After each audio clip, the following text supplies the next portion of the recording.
What is good, NIO family? It's Rey-Jay back with another video, and in this one I'm going to be talking about the one and only NIO stock and help you better understand the price action of NIO. I'm also going to go over a Wyckoff accumulation schematic. I know that predictions are not always going to be perfect, but based off this, right, based off this fractal and based off the pattern we are seeing, I do believe that this pattern has a tendency of repeating itself in the markets, and this could be the way that institutions are going to trade many stocks out there, such as NIO, for the next few months, and it could give you a good understanding of what this thing may end up doing. So I want to go over the Wyckoff accumulation schematic. I'm going to show you the bullish case scenario and what on earth this could end up doing to NIO for the remainder of the year, and give you guys my prediction and forecast, if you want to call it that, for the future of NIO for the remainder of the year. Before I give you guys my prediction, before I talk about what NIO could do, I do have to mention a couple of things real quick. As you know, I'm not a financial planner. Please don't take this as financial advice. And also, if you guys can, please smash the like button if you want to see more videos like this. It not only benefits me, benefits the entire NIO community as a whole. And the last things, if you guys can, please check out the Webull link down below and in the description. If you sign up for Webull, the link down below, and deposit any amount of money into the account, you're guaranteed 5 free stocks, each worth up to $2,000. And you could always sell these 5 free stocks for cash and use that cash to buy some NIO shares for free. This is a limited time offer. It ends in just 2 weeks. Check it out to get your 5 free stocks before they run out. With that out of the way, let's get on with the video. So, excuse me, looking at NIO, we're able to see something very, very interesting. So, one of the things I did point out is the fact that it's possible that we are following a Wyckoff accumulation. And I know that this isn't guaranteed, right? I'm not promising this. You should do your own due diligence. You should study things on your own as well if you need to. And I'm not promising that this is exactly what's going to happen, but Wyckoff is often a theory that encompasses how these massive institutions, they trade different stocks, what moves they make. And this pattern that you're seeing in this schematic, it's often repeated in the markets over and over again. So what I'm going to do is I'm going to go over what would happen if NIO ends up following this. What's going to happen? Is NIO going to keep running?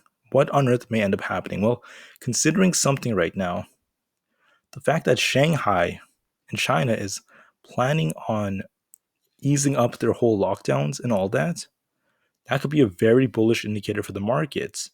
On top of that, I really don't think that there is necessarily any piece or major piece of news coming out for the next 2 weeks that's really going to cause the markets to crash even more. I personally believe that we either found excuse me, we either found our bottom or we're very, very close to finding it.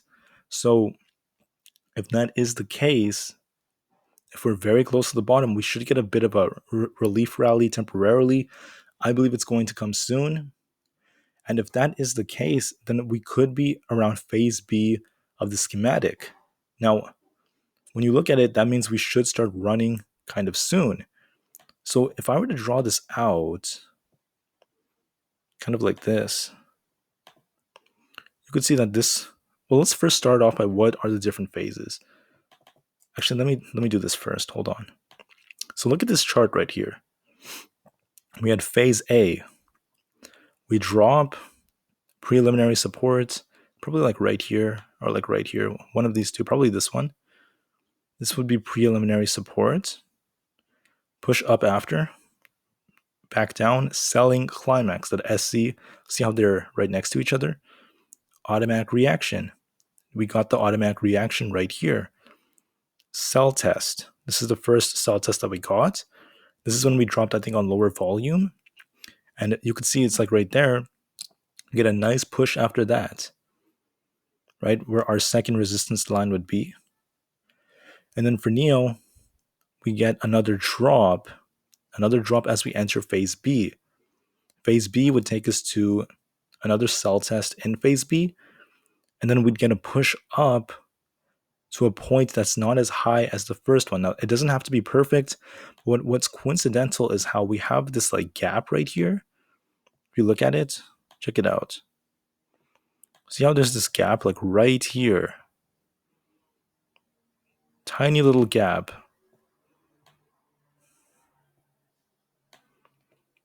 That could be the point where we end up running to the mid $20 range. So, what I think could happen is, considering the fact that the market is super oversold, okay, and see if I could show this line. The market is super oversold, right? What I think could happen for the short term is we're about to start pushing up just a little bit.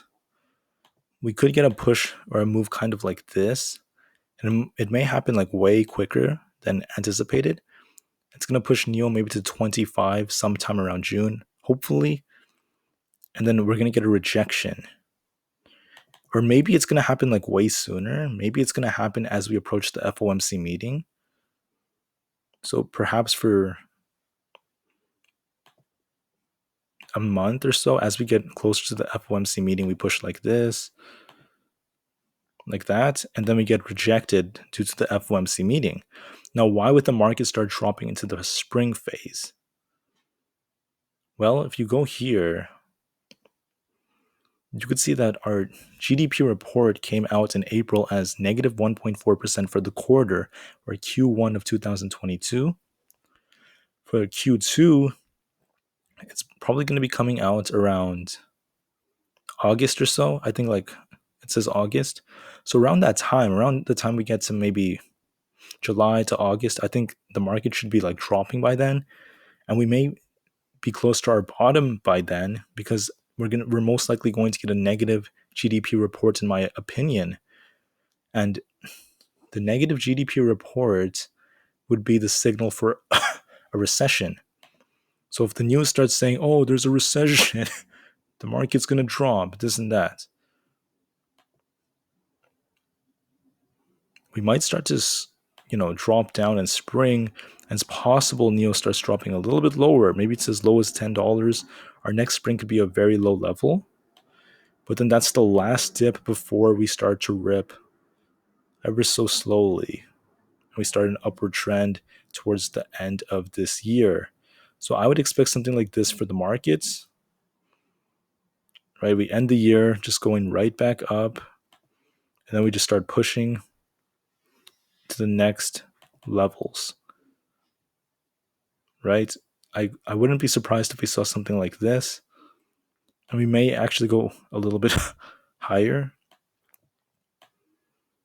But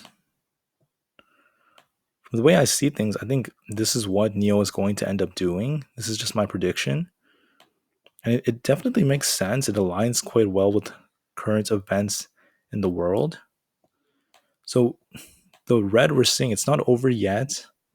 But I do think if you remain patient, if you remain strong, things definitely will improve. This could be a lot longer. The spring phase may last a little bit longer than this. Maybe it'll go into like September, for example. And then we start recovering a little bit after, before we see a nice push right back into the SOS phase, or the sign of strength that's shown right here. Then we push up and out and beyond into next year to these high levels we should be at.